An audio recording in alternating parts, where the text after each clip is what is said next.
salam sejahtera buat kita semua. Terima kasih saya sampaikan kepada bapak-bapak dan ibu yang berkenan untuk menghadiri kegiatan diseminasi dalam rangka penyampaian aksi nyata satu yang lebih dominan lagi tentang budaya positif.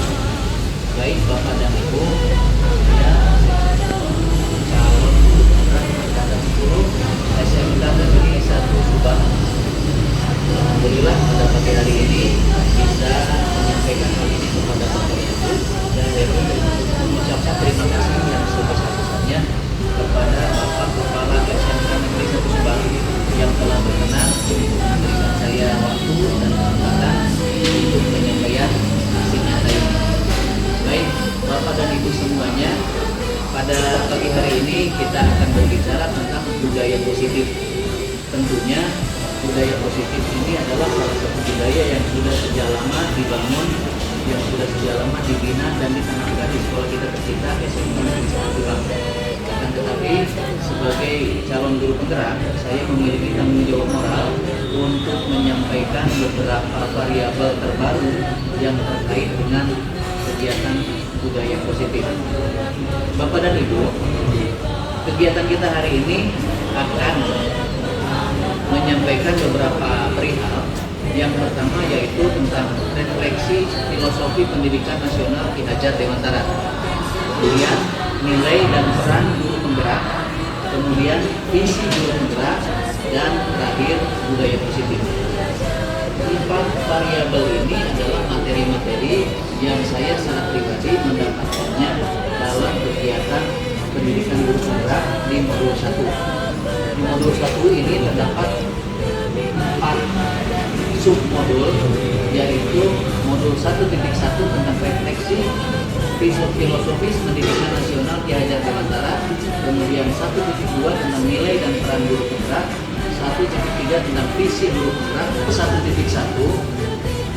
kesimpulan dan peran saya dalam menyikapi pembelajaran, menyikapi pendidikan, yaitu kesimpulan mengenai peran saya dalam menciptakan budaya positif di sekolah dengan menerapkan konsep inti seperti disiplin positif, motivasi perilaku manusia, pendidikan Ki Hajar Dewantara, nilai dan peran guru penggerak, serta visi guru penggerak.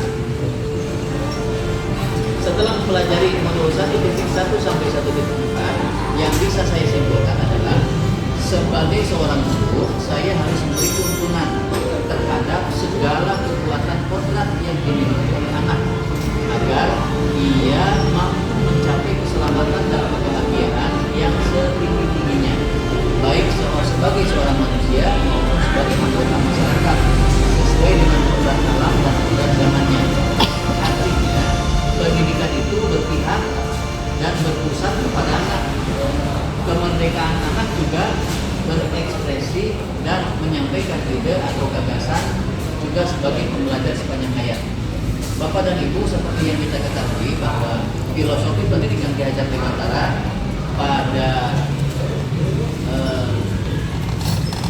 kurikulum terbaru ini menjadi salah satu rujukan utama. Ya, berbeda dengan kurikulum sebelumnya, di mana filosofi pendidikan Ki Hajar Dewantara ini belum menjadi rujukan utama. Sekarang semuanya merujuk kepada filosofi pendidikan Ki Hajar Dewantara yang merupakan filosofi pendidikan lokal kita yang menganut budaya lokal, kemudian berprinsip kepada budaya lokal. Kemudian salah satu yang membedakan dengan filosofi pendidikan yang lain adalah filosofi pendidikan Ki Hajar Dewantara ini menganut kepada sebuah kepercayaan bahwa setiap siswa ini akan hidup sesuai yang sekarang sedang duduk di bangku sekolah. Kalau di zaman kita, pada saat itu kita belum mengenal yang namanya Android, belum mengenal yang namanya pendidikan digital. Akan tetapi untuk zaman sekarang, ketika siswa belajar sesuatu, terus mereka tidak mengenal dunia digital, maka mereka dianggap sebagai manusia jadul, orang-orang terdahulu. Berbeda dengan kondisi kita pada saat itu. Ini satu hal yang tidak bisa kita nafikan, yang ternyata Ki Hajar Dewantara, kalaupun beliau hadir di negeri ini di zaman itu, tapi beliau sudah jauh ke depan memikirkan seperti apa masa depan bangsa kita. Bapak dan Ibu, setelah sepintas kita flashback terhadap filosofi pendidikan Ki Hajar Dewantara, saya perlu menyampaikan bahwa nilai dan peran guru penggerak. Nilai dan peran guru penggerak, untuk nilai guru penggerak, value daripada guru penggerak itu yang pertama berpihak kepada siswa, kemudian mandiri, inovatif, kolaboratif, dan reflektif. Bapak dan Ibu, ini adalah idealnya diawali oleh guru penggerak. Kenapa? Sebab tidak semua guru berkesempatan untuk mengikuti kegiatan pelatihan guru penggerak. Nah, makanya value ini dititik tekankan terlebih dahulu kepada guru penggerak. Akan tetapi pada proses pengibasan ini saya menyampaikan, mengajak kepada Bapak dan Ibu, mari kita cerewok Jowo. Nah, akan tetapi kita sebagai guru juga mesti mengajak peserta didik kita berdialog, berdiskusi, bahkan ikut merencanakan. Makanya nanti dalam budaya positif kita akan mengenal dengan yang disebut dengan kesepakatan kelas. Ada yang juga yang disebut dengan keyakinan kelas. Nah, itu adalah variabel-variabel yang akan kita lakukan sebagai guru. Ya. Berpihak kepada siswa. Artinya guru tidak bisa memaksakan. Guru masa kini tidak bisa memaksakan kehendaknya sendiri. Harus mau mengajak siswanya berdiskusi, mau mengajak siswanya berdialog. Seorang guru pun sekarang harus menjadi guru yang mandiri. Artinya mandiri melalui PMM, pembelajaran mandiri melalui sistem praja. Kita orang Jawa Barat, ya. Pembelajaran mandiri melalui instrumen-instrumen pembelajaran lain. Nah, ini banyak sekali kita ikuti. Artinya ini untuk menunjukkan kemandirian kita sampai menambah pengetahuan pun tidak seperti dulu harus dengan mengikuti kegiatan seminar-seminar yang dilaksanakan oleh lembaga tertentu, akan tetapi sekarang bisa kita ikuti kegiatan pendidikan mandiri, pembelajaran mandiri. Inovatif, seorang guru masa kini harus memiliki inovasi, harus up to date, tidak kurung batong. Nah, ini adalah falsafah pendidikan Ki Hajar Dewantara. Kolaboratif, tidak hanya sebatas bisa mengekspresikan, mengunggulkan dirinya sendiri, tapi dia pun seorang guru pun harus mau berkolaborasi. Kemudian reflektif, merefleksikan. Ini adalah salah satu upaya saya untuk merefleksikan apa yang sudah saya dapatkan. Bapak dan Ibu, itu nilai. Kemudian peran saya sebagai guru penggerak, dan pada akhirnya peran Bapak Ibu guru juga sebagai guru, ini apa? Yang pertama, menjadi pemimpin pembelajar. Ternyata peran seorang guru itu harus mampu menjadi seorang pemimpin pembelajar. Kemudian menggerakkan komunitas praktisi. Jadi kita sudah ada komunitas praktisi. Kemudian menjadi coach bagi guru yang lain. Apalagi kita orang Jawa Barat, para ASN memiliki kewajiban untuk melaporkan kegiatan coaching sebagai salah yang kita lakukan. Akan tetapi Bapak dan Ibu mungkin saja nanti suatu saat saya pun akan sharing seperti apa coaching yang sebenarnya, gitu ya. Etika budaya coaching itu bagaimana, seperti apa bisa kita melaksanakan kegiatan coaching. Bapak dan Ibu, itu variabel nanti yang akan kita imbaskan. Kemudian Bapak dan Ibu mendorong kolaborasi antar guru. Antar guru yang ada ini kita akan mencoba berkolaborasi. Kita akan coba untuk terus mendorong ya seperti apa kolaborasi bisa terjadi. Kemudian kita sebagai guru pun harus mampu mewujudkan kepemimpinan peserta didik. Bapak dan Ibu semuanya, kalau kita kembali kepada nilai guru penggerak, tadi ada berpihak kepada murid. Apa yang dimaksud dengan berpihak kepada murid?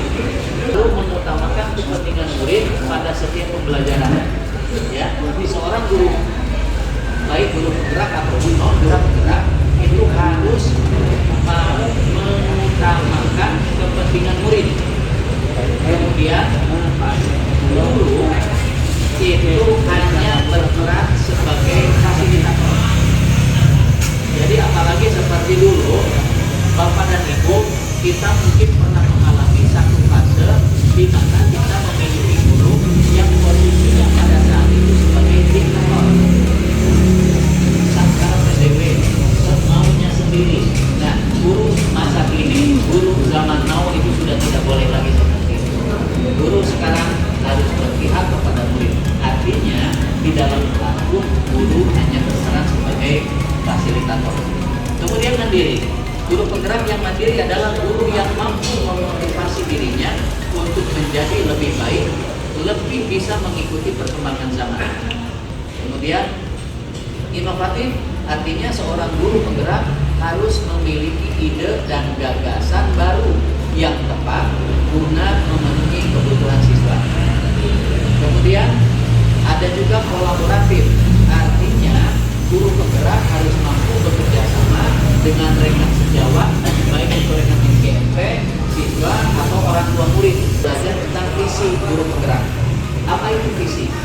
Visi guru penggerak itu artinya dapat tercapai dengan melakukan pendekatan inquiry apresiatif yang dilakukan melalui tahapan proses bagja, yaitu mungkin Bapak dan Ibu yang mengikuti guru penggerak dulu masih ingat ya tahapan proses bagja, yaitu buat pertanyaan, ambil pelajaran, gali mimpi, jabarkan rencana, dan atur eksekusi. Ini tahapan bagja yang harus kita lakukan, di mana proses ini membentuk dan menghasilkan budaya positif di kelas atau di sekolah, sehingga mampu menciptakan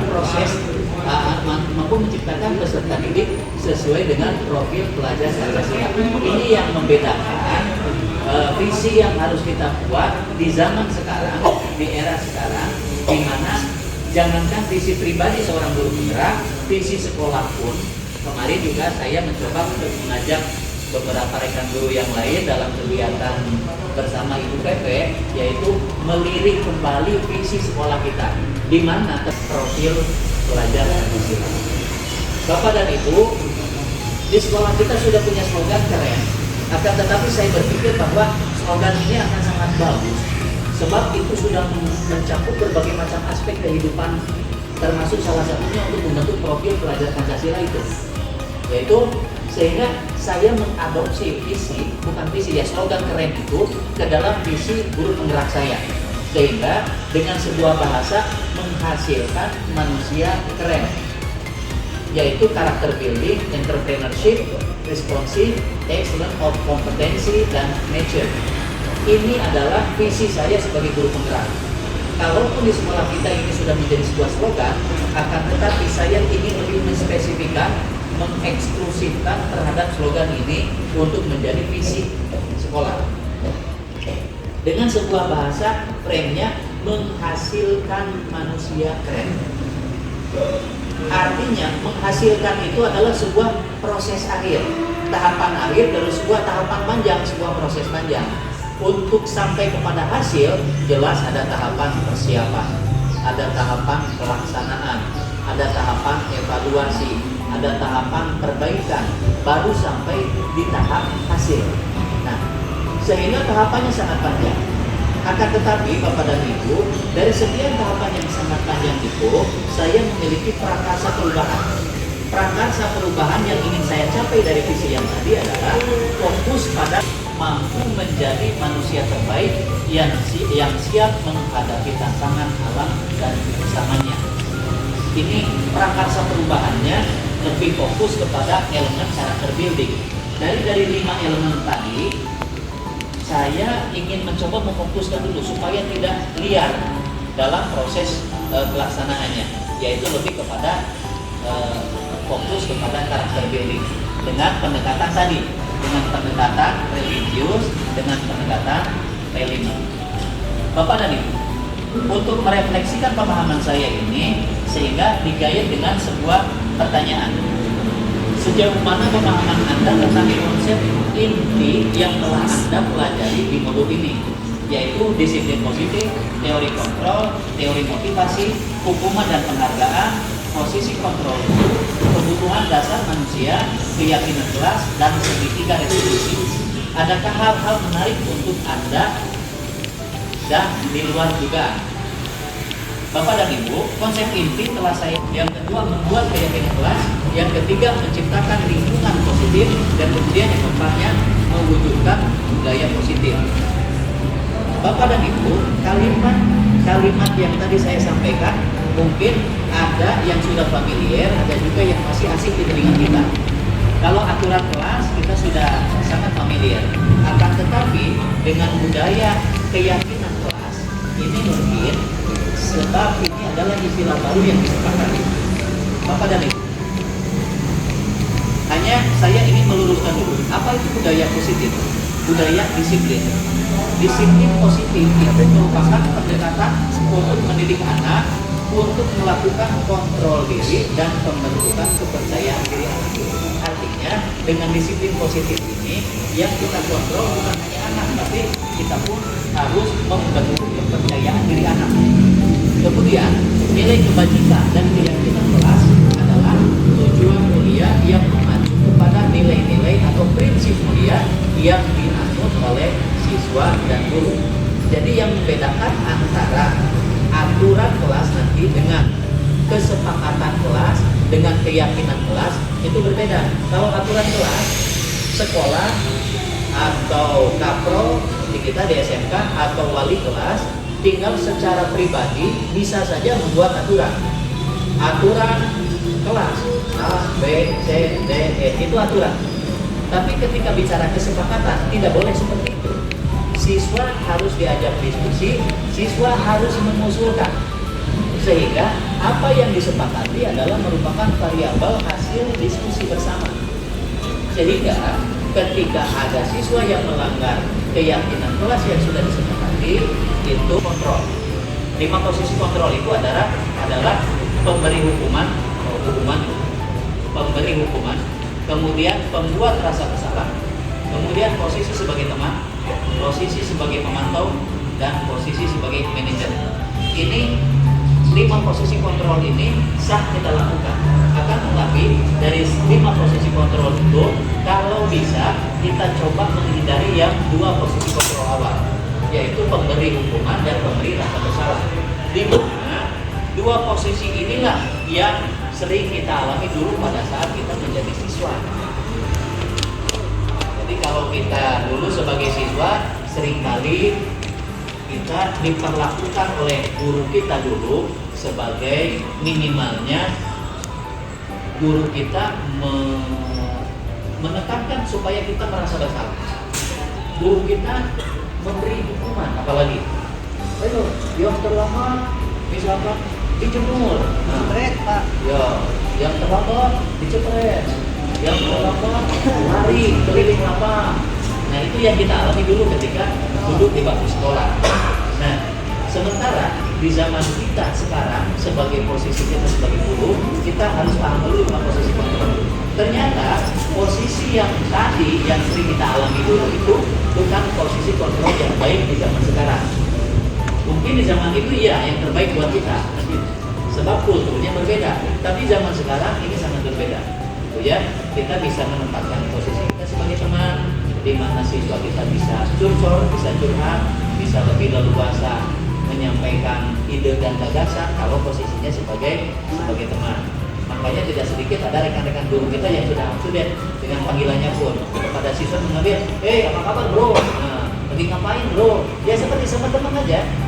Itu masalah apa tidak? Enggak. Ya, untuk zaman sekarang itu tidak masalah. Sah-sah saja dilakukan selama kita pun harus punya kontrol juga selama siswanya tidak kebablasan. Kalau dengan kita menempatkan posisi kontrol sebagai teman, siswanya kebablasan, ayo bro kita ngopi bareng, ngopi bareng, makanya jadi sepiring barengan gitu ya, itu sudah kebablasan. Sehingga nanti siswanya juga tidak bisa menempatkan posisinya sebagai siswa, tidak lagi sedang terhadap guru. Kita pun bisa menempatkan sebagai pemantau, apalagi kita lebih tepatnya lagi kalau bisa menempatkan sebagai manajer. Artinya sebagai manajer itu tidak serta-merta ya seperti manajer perusahaan yang mengangkat saja, yang tinggal tunjuk saja, ya tidak. Akan tetapi sebagai manajer itu siswa dibukakan hatinya untuk dekat dengan kita. Manusia itu pada prinsipnya ada 5. Kebutuhan dasar kita itu ingin bertahan hidup, kasih sayang dan rasa diterima, kebebasan, kesenangan dan penguasaan. Ini kebutuhan dasar manusia. Bertahan hidup, manusia berusaha, manusia bekerja, mencari penghidupan sana kemari itu sebetulnya hanya untuk bertahan hidup. Makan di kelas ya Pak. Makan di kelas, nah, supaya bisa bertahan hidup. Anu gelo aprak-aprakan, ya, mencari itu pun untuk bertahan hidup. Tapi manusia pun ingin mendapatkan kasih sayang dan rasa diterima. Kalau kita analisis, siswa kita terkadang melakukan hal-hal yang di luar dugaan, caper. Sebetulnya mungkin saja motivasinya karena eksistensinya ingin dilihat, eksistensinya ingin diakui oleh teman-temannya, ingin diakui oleh gurunya. Itu mungkin saja. Ada siswa manja pagar, gitu ya. Dia bukan karena apa-apa, karena eksistensinya ingin diketahui bahwa dia bisa manja pagar. Ya, ingin dikasih tepuk tangan. Bapak dan Ibu, ini adalah kebutuhan dasar. Ada juga merupakan kebutuhan manusia untuk mencapai kebebasan. Kalau kita analisis, siswa kita ingin pulang sebelum waktunya, ingin datang agak siangan, karena memang dia pada dasarnya ingin kebebasan, ingin kesenangan, ingin penguasaan. Ini adalah program manusia yang tidak boleh kita nafikan. Siapapun dia, dalam posisi apapun dia, 5 kebutuhan dasar ini selalu melekat di dalam hati kita. Diakui atau tidak, disadari atau tidak. Oh enggak, saya mah gak ingin kebebasan, siapa bilang? Ya, kita terkadang untuk PRK saja merasa terpaksa. Betul Pak. Ya, mencari aktivitas yang seolah-olah memang mengiyakan kita melakukan itu. Padahal hanya untuk pembenaran sesaat saja, pendokumentasian saja. Itu kan sebetulnya satu posisi yang di luar naluri kita sebagai manusia yang dewasa. Akan tetapi di sisi yang lain juga sebagai kebutuhan. Bapak dan Ibu, itu kebutuhan dasar kita. Di sisi yang lain, segitiga restitusi, di mana kita memposisikan posisi kontrol kita dengan melalui segitiga restitusi kepada siswa kita, yaitu menstabilkan identitas. Jadi jangan serta-merta langsung menjudge. Kamu ini ya seorang guru sudah sampai kepada menanyakan keyakinan. Contoh kasus kecil saja, ketika ada siswa datang ke sekolah terlambat dari waktu yang ditentukan. Seperti kesepakatan sekolah kita adalah datang di sekolah, tiba di sekolah pukul paling lambat pukul 07.00. Jangankan siswa, guru pun sama. Sebab guru ketika lebih dari jam 7.00 dia akan dinyatakan terlambat dalam absensi memornya. Ya, apalagi siswa, diupayakan siswa datang sebelum jam 7. Nah, ketika terjadi siswa yang tiba di sekolah lebih dari jam 7, maka yang akan dilakukan adalah ini, cara guru memperlakukannya akan berbeda. Ya, ada guru yang mempertanyakan dulu, nah kenapa kamu kenapa? Ada guru yang menanyakan, nah seperti apa sih keyakinan sekolah kita, atau seperti apa sih aturan sekolah kita dengan kedatangan kamu ke sekolah? Atau yang lebih elegan lagi adalah, nah menurut kamu datang terlambat ini sesuai tidak dengan aturannya? Nah, jadi dia mengiring dia ke dalam satu kesadaran penuh. Ini posisi-posisi. Kemudian perubahan yang terjadi pada cara berpikir saya selama mengikuti pendidikan ini sungguh sangat signifikan. Dari mulai modul 1.1, 1.2, 1.3, 1.4 ini sangat signifikan mempengaruhi pola pikir saya. Bapak dan Ibu, ini sengaja saya lewat karena kan Ibu ini adalah ada sedikit sekelumit video. Ini saya tugas guru penggerak, tidak ada campur dengan yang lain. Kalau di channel English for Bright Future mungkin saja akan bentrok dengan tugas-tugas siswa yang saya re-upload di channel saya. Baik Bapak dan Ibu, ternyata ini laptopnya stuck.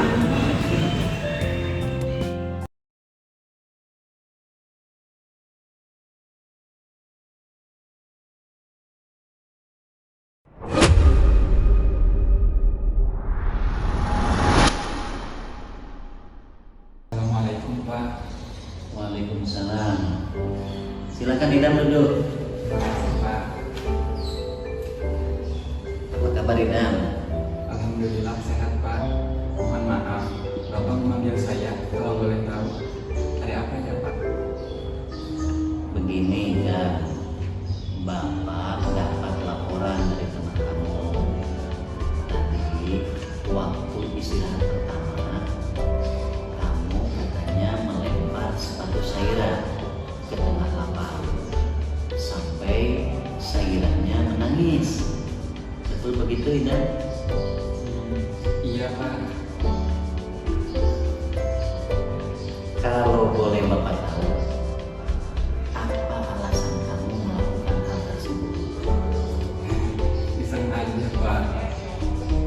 Oh, jadi iseng ya?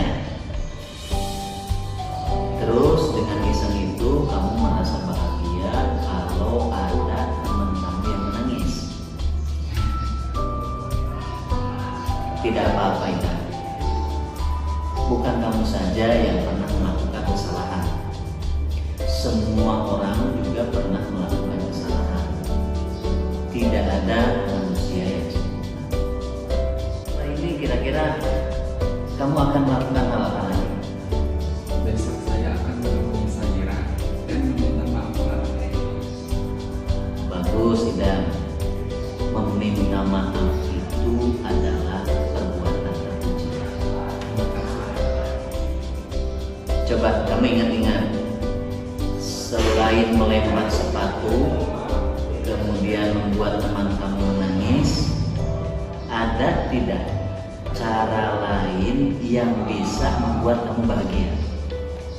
Sebetulnya saya suka menggambar Pak, tapi tidak ada yang ngajarin saya. Jadi saya iseng aja sebagai teman. Oh, jadi kamu senang menggambar Idam? Kalau kamu mau belajar menggambar, terus ada orang yang siap membimbing kamu, kira-kira kamu mau belajar? Serius Pak. Benar. Kamu nanti bisa belajar menggambar sama Ibu Iin. Pak, saya bisa mulai belajar menggambar. Nanti Bapak bicarakan sama Ibu Iin, ya. Kita coba besok selepas pembelajaran di kelas, kamu bisa mulai belajar menggambar sama Ibu Iin. Oke, siap Pak. Baik, terima kasih Idam. Kamu telah bersedia menemui Bapak. Terima kasih banyak Pak. Assalamualaikum. Salam.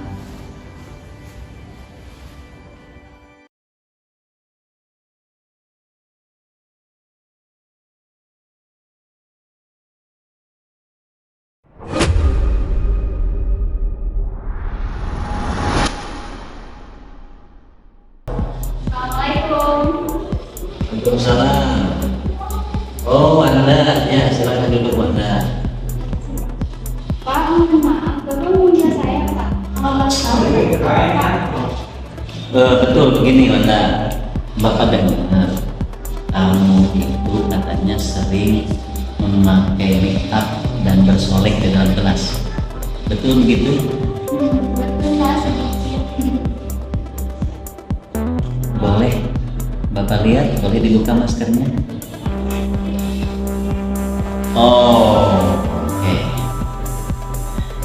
Kalau boleh Bapak tahu, kenapa kamu melakukan hal itu?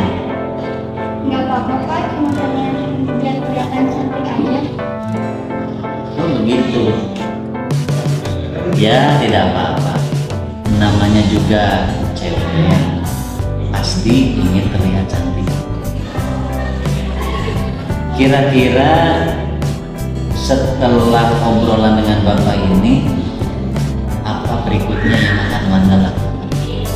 Saya akan meminta maaf kepada ibu saya dan ibu saya. Setuju. Bagus. Sebab meminta maaf itu adalah perilaku yang bijaksana. Terima kasih Pak. Oh ya Wanda, kalau memakai make up di lingkungan sekolah, itu menurut kamu bagaimana? Boleh atau tidak? Tidak Pak. Nah, kalau begitu, apakah kamu punya cara supaya eksistensi kamu atau keberadaan kamu ini diakui oleh teman-teman di sekeliling kamu selain kamu menggunakan make up untuk mengundang perhatian mereka? Iya Pak, saya harusnya berprestasi agar saya bisa banyak teman. Masya Allah, keren sekali Wanda. Kamu ini tertarik dalam bidang apa nih? Saya suka broadcast Pak.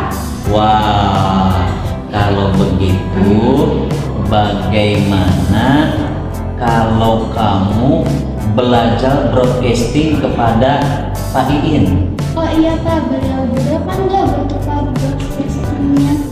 Nah, kira-kira apa nih kamu mau belajar broadcasting sama Pak Iin? Saya akan secepatnya Pak untuk menyepakati kegiatan yang akan dilakukan oleh Pak Ibu.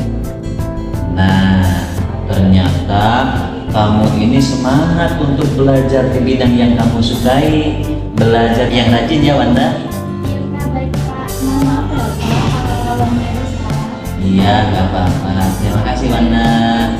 Ya Pak, assalamualaikum. Waalaikumsalam. Baik Bapak dan Ibu, sekali lagi saya sampaikan bahwa video contoh kegiatan restitusi yang pernah saya lakukan di dalam kelas bisa Bapak dan Ibu dapatkan pada channel YouTube saya, yaitu pada channel YouTube tinggal di search saja Asep Sepulon, sudah di situ akan muncul gitu ya.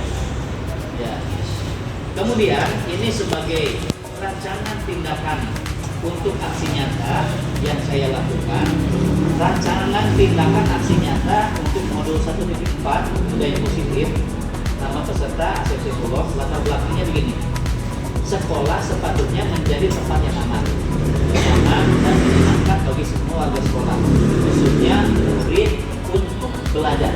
Nah, hal ini tentunya sejalan dengan filosofi Ki Hajar Dewantara bahwa pembelajaran di sekolah seharusnya bisa membuat murid memperoleh kebahagiaan setinggi-tingginya melalui merdeka belajar. Kebetulan kita sedang berada di kurikulum merdeka. Seorang guru memiliki tugas mendidik sekaligus mengajar murid-murid di sekolah. Ingat ya, tugas pokok kita dua, mendidik, mengajar. Berbeda antara mendidik dengan mengajar. Bapak dan Ibu tentunya masih ingat dengan filosofi pendidikan dan pembelajaran pengajaran ketika kita duduk di bangku kuliah dulu. Kemudian oleh karena itu, aksi nyata yang akan saya lakukan adalah menerapkan budaya positif yang diawali dengan perubahan paradigma teori kontrol dan disiplin positif melalui keyakinan kelas.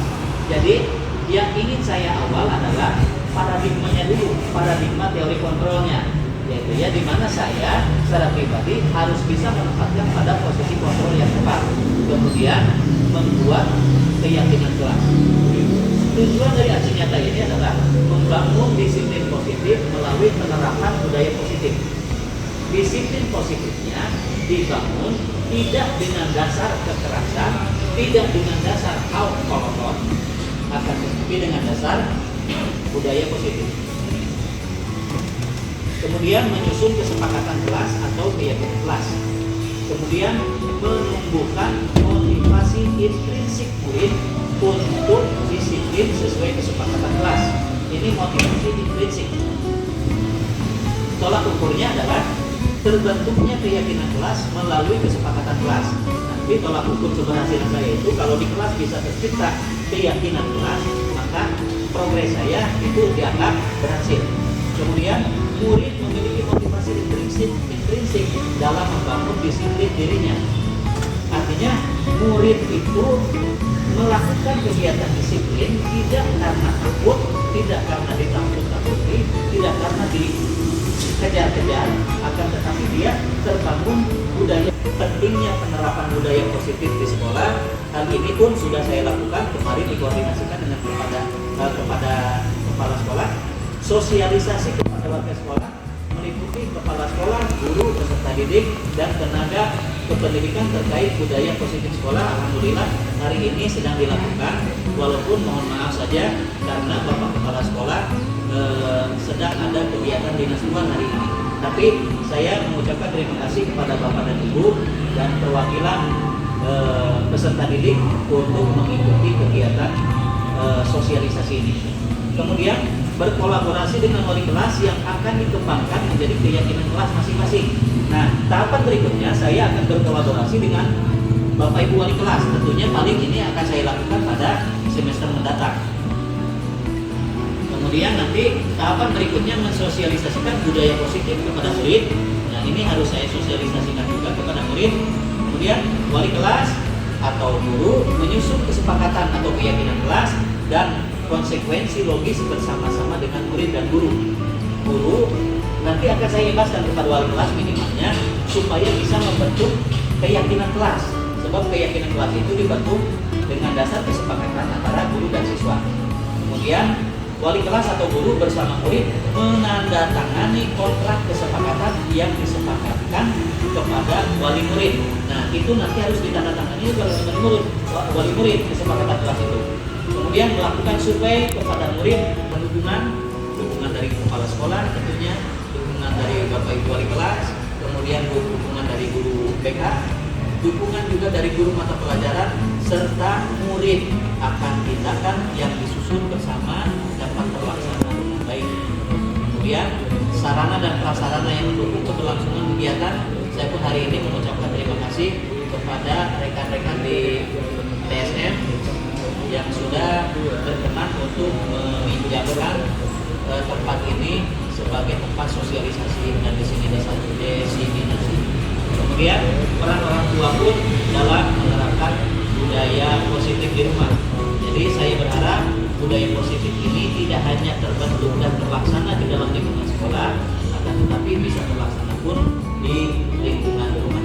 Bapak dan Ibu, terima kasih saya sampaikan atas kesediaan Bapak dan Ibu mengikuti kegiatan ini. Akan tetapi tentunya dalam kegiatan yang sudah saya sampaikan tadi, sosialisasi, diseminasi yang sudah saya sampaikan tadi melalui presentasi ini, masih ada hal yang perlu kita diskusikan. Maka saya buka forum diskusi bersama Bapak dan Ibu. Silakan, barangkali ada yang perlu didiskusikan.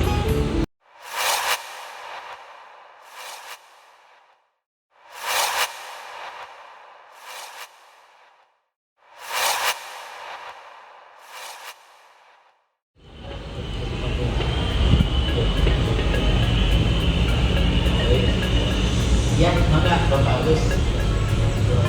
Terima kasih Pak atas kesempatannya dalam kegiatan kesenian ini. Tadi paparannya sangat luar biasa, memberikan banyak sekali gambaran kepada saya khususnya, sehingga bisa memotivasi saya juga untuk bisa diterapkan di kelas. Nah, ini Pak, kesulitan di kelas ini, pengalaman di lapangan ya. Dengan mungkin zaman sekarang ini kondisi murid itu berbeda tentunya dengan yang dulu ya. Nah, tentunya dengan kondisi yang ada ini, pengalaman saya di kelas melihat anak-anak yang motivasinya kurang dalam belajar gitu ya, dalam belajar malah lebih banyak fokus main HP. Main HP setelah lihat itu pemanfaatan HP-nya itu banyaknya ke game ya. Nah ini berbeda kalau zaman dulu saya tidak mengalami main-main game pakai HP gitu ya. Pulang sekolah kali main ngadu panggang gitu ya, ngadu kali gitu ya. Jadi nah itu di sekolah juga sama, kadang main-main di kelas itu berbeda gitu tentunya dengan kondisi sekarang. Nah sekarang ini banyak menyendiri dengan HP-nya, walaupun bukan dalam suasana belajar ya, dalam keseharian di kelas kayak gitu ya. Juga dalam belajar juga ditemukan ada yang nyuri-nyuri mungkin waktu main game seperti itu, masih on gamenya itu. Nah ini PR juga untuk bisa kita mencari solusi supaya menumbuhkan lagi semangat, namun ada munculnya rasa tanggung jawab dengan disiplin positif juga. Ini bagaimana tips and trick ya, strategi yang tepat untuk mengatasi permasalahan seperti itu Pak, sehingga disiplin positifnya kena gitu ya, motivasi dan tanggung jawab yang juga muncul dengan penuh kesadaran tanpa paksaan gitu. Yang barangkali itu Pak pencerahannya. Terima kasih. Baik, terima kasih Bapak Agus yang sudah menyampaikan tanggal kita sama-sama mengucapkan. Bapak dan Ibu, tidak bisa kita nafikan memang peserta didik kita hidup pada zaman yang seperti ini, di mana bermain game itu tidak hanya sekedar sebuah permainan, bahkan belakangan ini menjadi sebuah olahraga yang disangka. Jadi kita mengenal dengan istilah e-sport, dan ini mungkin salah satunya yang menjadi alasan mereka melakukan kegiatan-kegiatan tersebut. Akan tetapi Bapak dan Ibu, kalau yang saya pahami dari materi yang sudah saya pelajari, bahwa ternyata untuk mengantisipasi itu, kalau menggunakan instrumen yang seperti kita lakukan zaman dulu dengan peraturan, baik aturan kelas ataupun aturan sekolah, maka ini akan menimbulkan satu efek di mana siswa tidak akan melakukan ketika ada penegak aturan. Tapi ketika tidak ada penegak aturan, maka siswa akan melakukan. Yang kedua, akan terjadi istilah kita ucing-ucingan. Ayah guru disimpan, bahkan tidak sedikit sekarang yang ada guru pun ya terang-terangan dia bermain game gitu kan. Nah, setelah saya mempelajari berbagai macam materi, ternyata melalui keyakinan kelas yang dibangun bersama, hal-hal seperti itu saya pikir bisa diantisipasi. Sebab keyakinan kelas itu kan melibatkan semua pihak, termasuk siswa. Jadi mungkin saja di dalam kelas siswa tersebut kita ajak berdiskusi. Misalkan begini, anak-anak, silakan siapa yang punya usul selama proses pembelajaran bersama Bapak di kelas, apa hal yang boleh kita lakukan.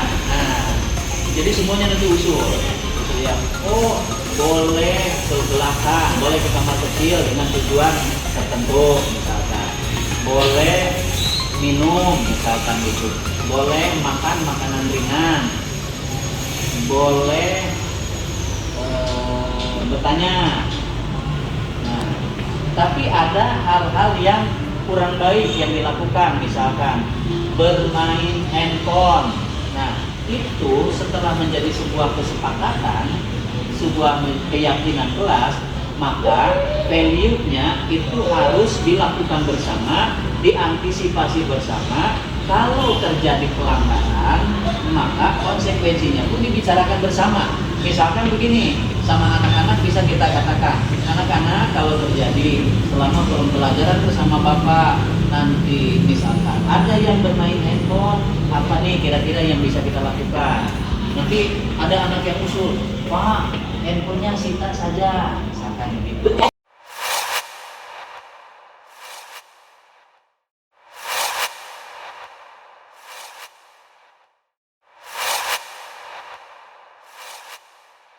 Terima kasih Pak Asep atas waktu dan kesempatan ini. Dari paparan tadi dari awal sampai akhir benar-benar memberikan satu pemahaman bersama buat kita bahwa bagaimanapun juga budaya positif itu sesuatu yang perlu dan harus kita lakukan dalam rangka perbaikan pembelajaran dan hasil. Nanti kita saya menyoroti tentang perbaikan impact dan dengan kesepakatan kelas. Apa caranya? Dimana dari kesepakatan kelas itu yang kita sepakati dengan masing-masing prosedur atau tata pelaksananya harus teknisnya harus bagaimana gitu. Itu harus diangkat sebagai satu teknik langsung yang berkaitan dengan bagaimana seorang guru membuat satu kesepakatan kelas sehingga nanti menghasilkan yang kelas. Mungkin itu saja yang saya informasi. Terima kasih. Assalamualaikum warahmatullahi wabarakatuh. Waalaikumsalam warahmatullahi wabarakatuh. Terima kasih Pak Haji. Pak Haji Pepen ini adalah seperti kita ketahui beliau guru penggerak angkatan 6 ya, dan alhamdulillah beliau sekarang sudah lolos untuk menjadi PP. Ya, selamat Pak Haji, dan terima kasih juga atas supportnya untuk menyempurnakan lagi apa yang sudah saya buat pada presentasi hari ini. Betul sekali, dalam presentasi saya ini memang dari berbagai macam tahapan itu belum sampai masuk ke dalam teknis detail gitu ya, sebab ini masih tahapan diseminasi tadi gitu ya. Artinya ini baru sosialisasi awal, sebab dalam rencana tindak lanjut itu nanti supaya tolak ukur keberhasilan saya juga terbangun, yaitu terbentuknya keyakinan kelas melalui kesepakatan kelas. Nah, ini adalah akan melalui tahapan gitu ya. Tahapannya itu tadi secara berjenjang itu saya akan melakukan kegiatan sosialisasi kepada para wali kelas sebagai tindak lanjut dari kegiatan kita hari ini, karena kegiatan kita hari ini terlaksana mungkin di umum gitu kan, ada wali kelas, ada yang non wali kelas, ada guru umum, ada guru produktif dan lain sebagainya. Nah, sehingga teknis detail tentang seperti apa melakukan keyakinan kelas, kemudian membuat kesepakatan kelas, itu secara detail mungkin nanti akan saya sampaikan pada tahap berikutnya.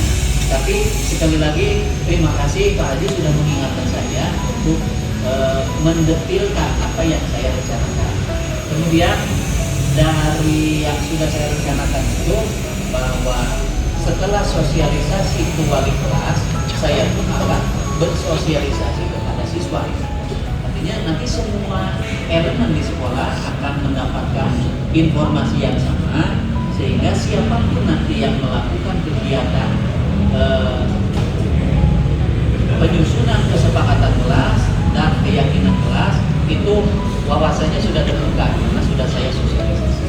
Tapi alhamdulillah hal ini bisa mengingatkan saya untuk menspesifik harus dilakukan dalam proses pembentukan kesepakatan kelas. Terima kasih Pak Haji atas usulannya. Baik Bapak dan Ibu, sehubungan dengan banyaknya tugas dan kegiatan yang harus kita lakukan juga, saya sekali lagi mengucapkan terima kasih yang setinggi-tingginya kepada Bapak dan Ibu yang telah meluangkan waktunya untuk berkenan menghadiri kegiatan sosialisasi diseminasi ini. Sekaligus saya pun mengucapkan terima kasih kepada Pak Asep Rahindi ya, yang memiliki tempat di sini, dan kepada rekan-rekan juga. Dan terakhir juga saya mengucapkan terima kasih kepada yang terhormat Bapak Kepala SMK Subang yang telah berkenan untuk mengizinkan saya, kemudian merestui saya dalam proses pembelajaran di grup gerak ini. Dan saya berharap apa yang saya sampaikan hari ini menjadi salah satu pengetahuan baru buat Bapak dan Ibu, sehingga dari diseminasi hari ini Saya pikir tidak hanya cukup dengan diseminasi, berikutnya akan kita lanjutkan dalam forum diskusi kecil untuk mempertajam wawasan kita ini. Sekian dan terima kasih atas kerjasama dari Bapak dan Ibu. Saya ucapkan mohon maaf atas segala kekurangan dan saya akhiri dengan sebuah kalimat. Wassalamualaikum warahmatullahi wabarakatuh. Waalaikumsalam.